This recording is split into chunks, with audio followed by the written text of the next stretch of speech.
More eruptions and more evacuations. After a brief break, volcanic activity resumed this afternoon after 2 more fissures opened, bringing the total now to 14. The vents are in the Leilani Estates and the Lani Puna Gardens subdivision. Residents were told to evacuate.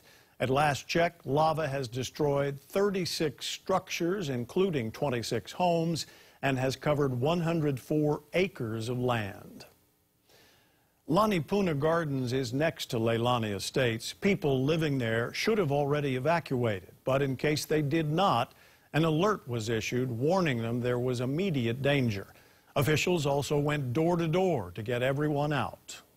We've got people on the ground. We were watching that corner of the subdivision as this happened, and then, right away realizing that Lani Puna Gardens was going to be vulnerable, made sure that people went in there and started evacuating. It went door to door. Police, public works, civil defense, we're all in there trying to get people out. At this point, we're still active, still stay alert.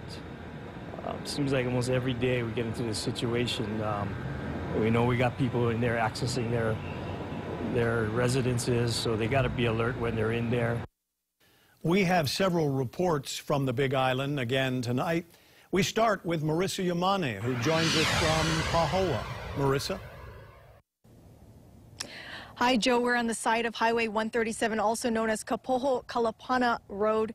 And I want to show you this. Right behind me, this is lava rock. This is from the 1955 Kapoho eruption. Now, in the far distance, I know it's overcast, but you can actually been watching as smoke has been coming out, billowing white smoke coming out from the far distance. And that is from the 2 fissures that just erupted just this afternoon.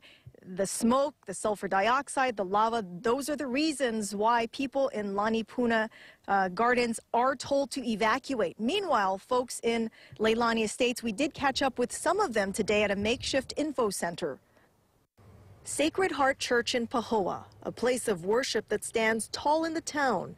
But for folks coming here today, it's hard to stand tall under the weight of their worries. My kids are safe, and our dogs are safe, and we have each other, but we just want to go home. It really just comes down to that. We just want to go home.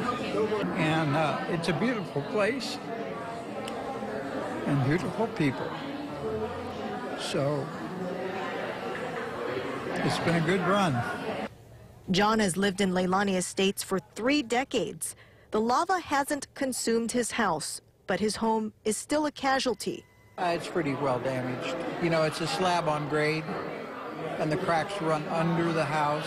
A lot of the vegetation has died. The trees are dying, from the earlier heat from the cracks. Sacred Heart Church is where residents can come to pick up a placard for in and out access. Connie says her home is okay, at least for now. We initially left, and 80% of our house is still inside. You can only take so much stuff, but we have a place to go. Governor Ige toured the area today and met with residents. You kind of lose perspective until you're actually on the ground and seeing the lava flows and how it just erupted in the middle of the subdivision.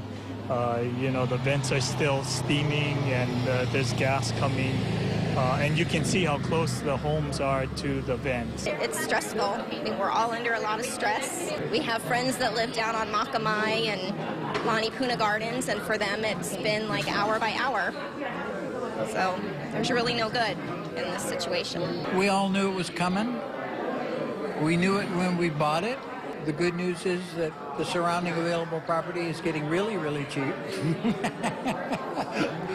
If you worry about those kinds of things, then you probably really don't want to be here. Well, certainly some of the realities they face living on an active volcano.